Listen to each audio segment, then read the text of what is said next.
Hi, I'm Whitney. I'm Barbara. I'm Helen. And you're watching Word of Mouth.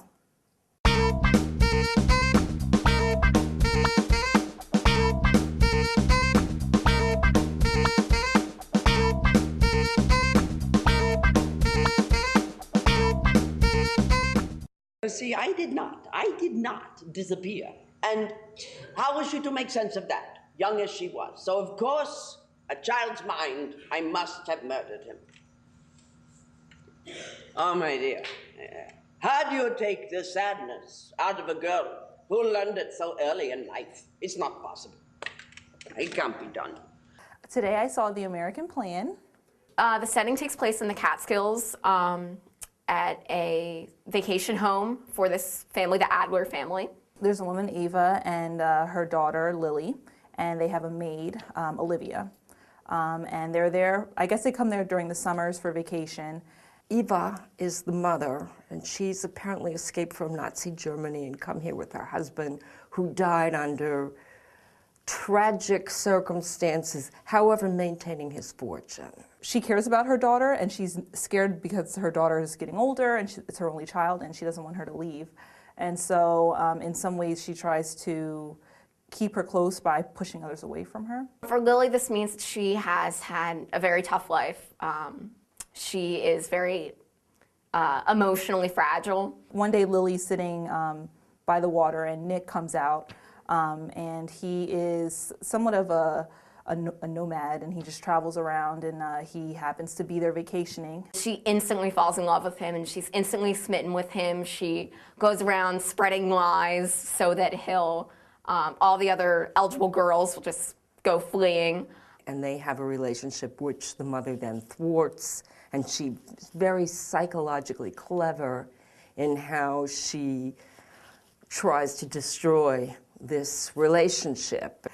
Gil comes in as another nomad stranger who Ava thinks that Gil and Nick know one another. And from there, things start to twist and it becomes strange. And everything that Lily has planned, and Nick has planned, and Ava has planned, just goes crazy.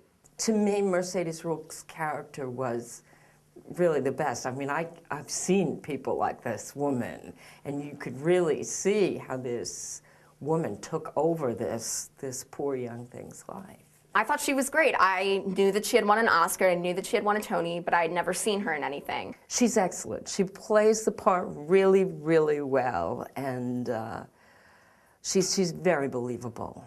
She did a good job of not overacting, and I think that this was a character where that could easily have been done because she is made to seem very mysterious, and she's made to seem very cunning, and she did a good job of that. She was really very good, and I kept waiting for her to come on because she just kind of, she could either take the show and make it extremely funny when it needed to be, or she could make it dramatic and tragic. Lily Rabe, her character as Lily, I thought she did a good job with that too. At times I felt like she was overacting, but I think that it called for that. I think that her best performance is in the second act.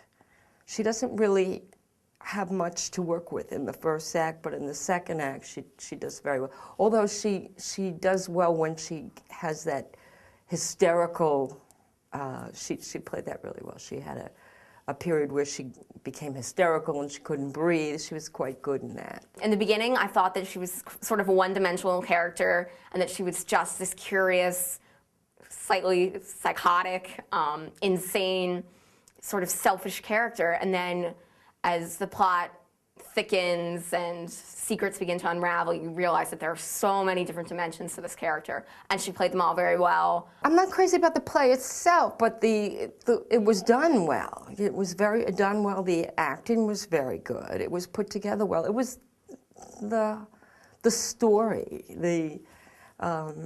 It just, to me, was a little bit disjointed and a little bit slow moving. During the first act, I thought it was funny, and it was a good play, it was a good story. And then towards the second act, strange things started to happen that made me feel like it didn't fit well in with the plot, and I didn't understand where they were going with it, and it lost me. I loved this play. It was so good, and it really kept me interested, and it has so many, twists and turns and things where you're thinking, oh my God, I didn't see that coming, that it just keeps you on the edge of your seat, and it really keeps you engrossed the whole time.